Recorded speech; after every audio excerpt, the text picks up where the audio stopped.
So I was attempting to remove the broken screw.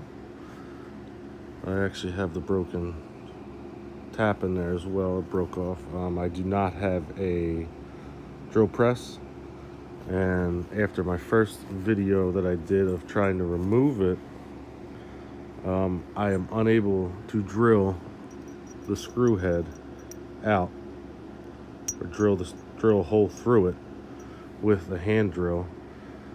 And this tool will not even accept the extractor. It won't hold it in. Even when I tighten it up, it just wobbles.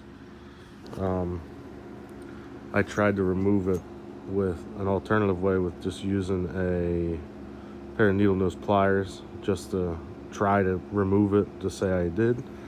I was unsuccessful. I am not going to be able to remove this without a drill press because I cannot drill through it. Yes, so that's pretty much it. But I was able to get these two drilled and tapped, and they thread in.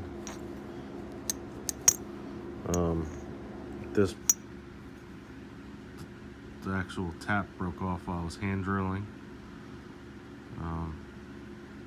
But yeah, I am unable to remove it by means that the book wants me to, and I am not going to be able to complete it.